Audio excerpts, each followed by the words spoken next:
The Walt Disney Company has been making terrible mistake after terrible mistake when it comes to their theme parks, and specifically Walt Disney World. Now prices are going up. So if you want to go to the happiest place on earth, you might as well call it the most expensive place on earth. And yet, we are here to tell you that 2025 could shockingly be the best time to visit Disney.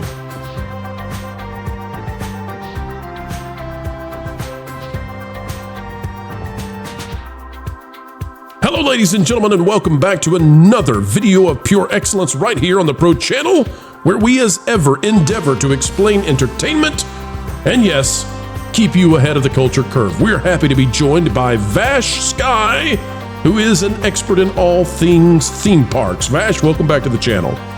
I am happy to be back, Pro. This is an interesting story because I never really thought about 2025 or 2026. But it does make sense. We'll lay out the case for you right now. That's right. And folks, as we get ready to dive into today's content, all we ask out of you is consider clicking the like button, and we'll help you understand what's going on with Vacation Nation all over the fruited plains. All right, let's take a look at this, Vash. It's out of Gustin, and it's not new, but what we will be going to in just a moment is brand spanking new.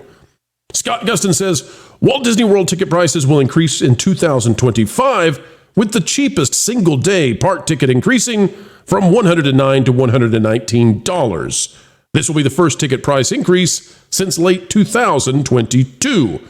2024 ticket prices not impacted. Now, this is out of Disney Tourist Blog, Vash, and people might say, well, now, Pro, why would we want to go when the House of Mouse is charging us more than ever, and it's already crazy expensive? Well, Vash, we're going to get to that. I want to show you something important for people to understand what's going on.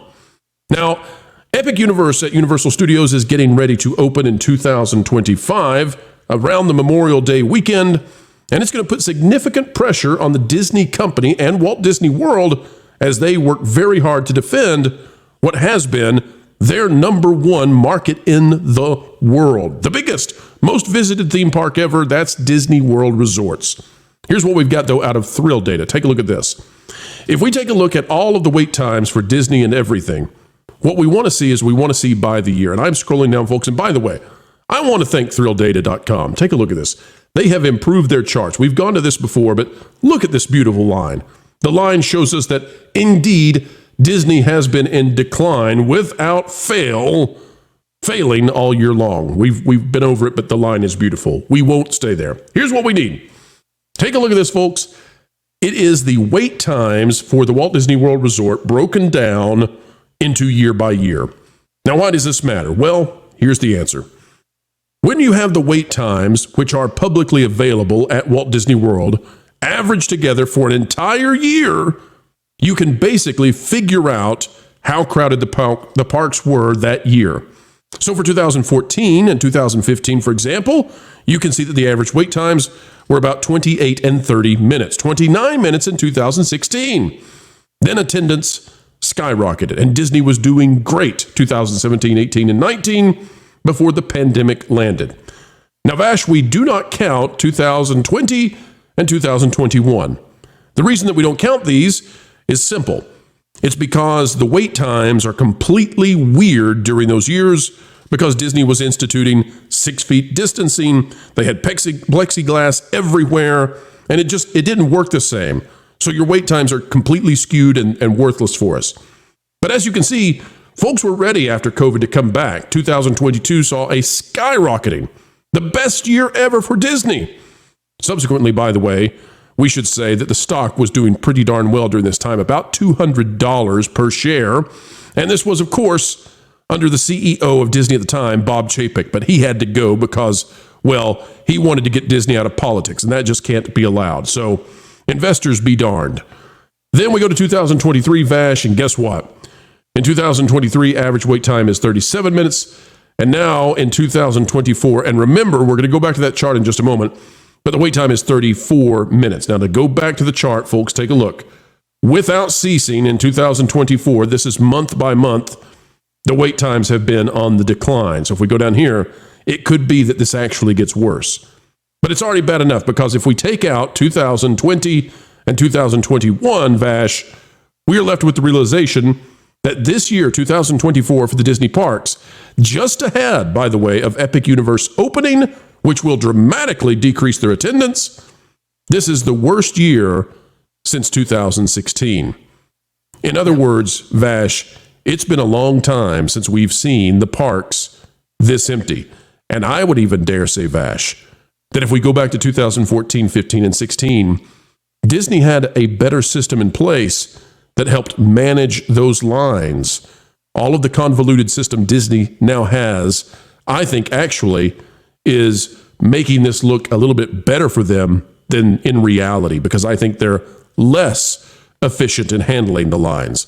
Vash, this is why I say that 2025 and 2026 could be the best years to go to Disney.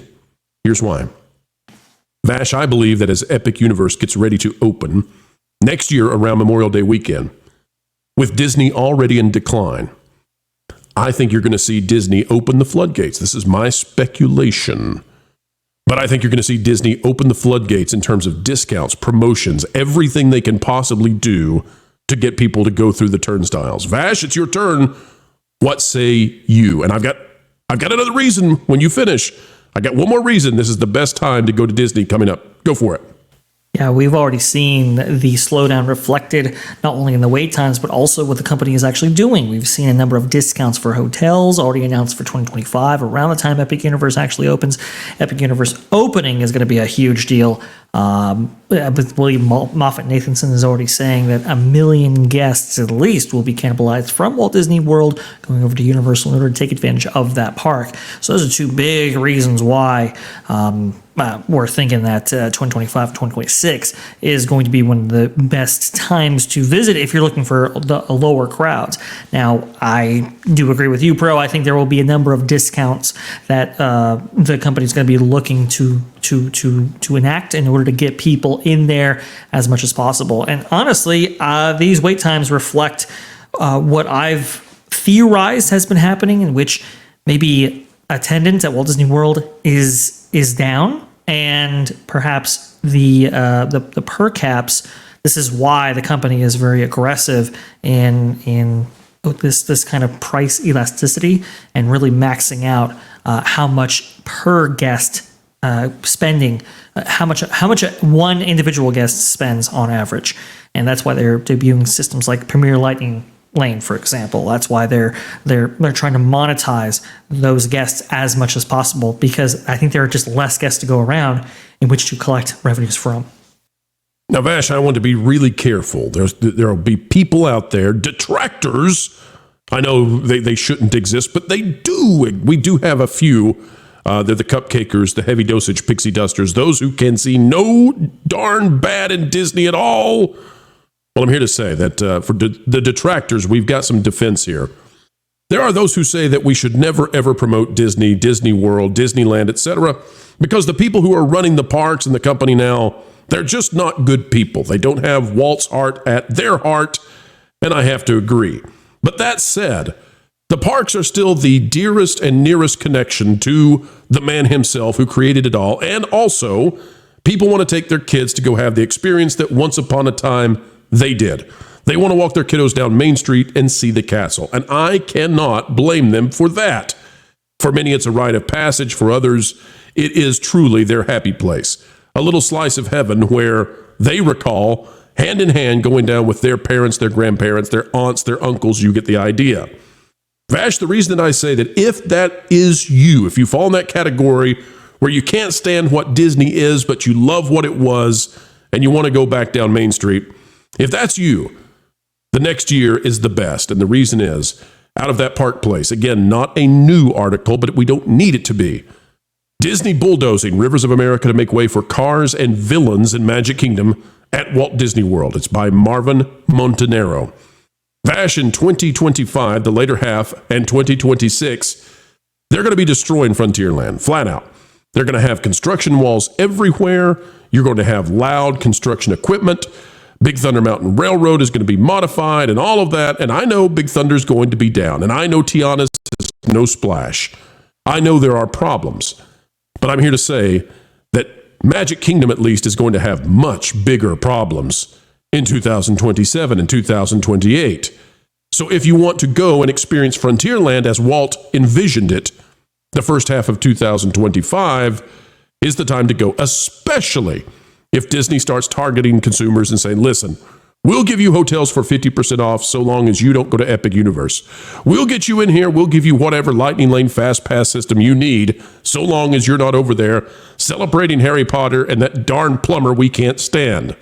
2025 Vash, despite the despicable people at the top of Disney, is the best time to visit Disney. I know. I can't believe I'm saying it myself. Vash, where am I wrong? I don't think you're wrong at all. If you're looking to get an authentic Magic Kingdom experience anyway, you better go quick because, I mean, we've heard the shovels in the ground moniker for a while now, ever since, Bruce Vaughn debuted that phrase at the last D23 Expo? Anyway, I think it will become a reality in 2025. I think whatever permit problems that they are currently experiencing, they'll eventually overcome or resubmit or something will happen. Well, they're determined to fail, Vash. No matter what happens, no matter what government edict gets in their way, they won't take an excuse to stop the suck. So they're going to suck all the joy out of Frontierland, baby.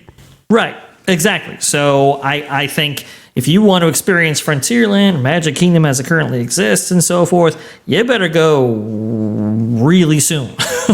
So yeah, 2025 I think is going to be ideal if you're looking for both low crowds and looking for that authentic Magic Kingdom experience. I think you're spot on there. Also too, there's a number of investments going in all over Walt Disney World. Who knows what the who knows what they actually get rid of? Now we've heard that perhaps like the Muppets Vision 3D might be saved, but that's not necessarily a done deal.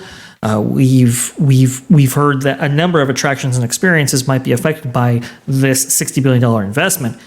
However, if you want to go in before things start getting really affected, you got to go soon. So I do agree with you, Pro. I think the best time might be 2025. Now, Disneyland, on the other hand, that might be a different story as the resort celebrates its 70th anniversary, and they might bring out more entertainment packages like Paint the Night, for example. They just recently announced that. I think there might be more to come in order to celebrate that anniversary. So that might be a different story in terms of attendance. Per caps, we'll see. But Disney, I think they're going to be hurting for attendance, especially with Epic Universe right there. Well, Vash, the people who think we're always just negative about Disney, they won't know how to handle this video because we're literally telling people early 2025, it's the best time to be alive if you want to go to the Disney parks for now and for hereafter. But just a reminder, folks, the reason we say it is those wait times are decreasing. Those wait times are heavily correlated to the number of people there. As you can see, we've been steadily dropping since 2022.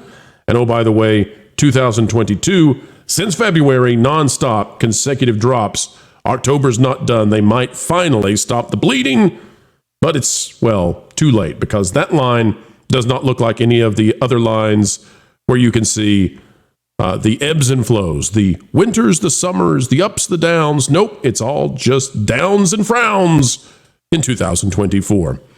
Vash, I also want to thank you before we go because folks out there, if you are listening and you're enjoying the audio quality of my voice, Vash Sky and I, we took a trip. And for Vash, it was a little bit farther, but we took a trip east of the Mississippi. We went over to Dollywood, and Vash is going to be giving his review. And then after going to Dollywood, we took another trip. We're just traveling all over the place. And Vash stopped by Somewhere Sunny USA, the studio, and Vash has helped. We're in a brand new studio, by the way, but Vash came in and really did a phenomenal job setting up our audio equipment. Vash is actually secretly in his real life. He is he's an audiophile and a master of everything voices. So Vash, thank you so much for helping us have the proper megaphone to send this out on the airwaves all over the fruited plains of YouTube. We're still fine-tuning it a little bit. It might not be perfect just yet, but we'll dial it in there, folks. You never know what's going to happen on the other end when you start a recording session. But we'll have Pro sounding the best he has ever sounded very, very soon. That's right, and for those of you wondering what we're using, I am told, Vash, you've informed me of this. I can't say for sure. Oh yes, but folks, I'm told that we are using a mic that, were it to be the color gold, it would be the same as the original maestro who had such a microphone. So kudos to him, and not just kudos, but dittos as well. Vash, mega dittos to you. Thank you for helping us get through another video of pure excellence. Folks, as we get ready to head out the door, we only ask that you go into an active position, no longer passive, but instead getting ready to click that like button. Share, subscribe, click it. Stick it to the algorithms. It is the notification bell, and drop a comment right on down below.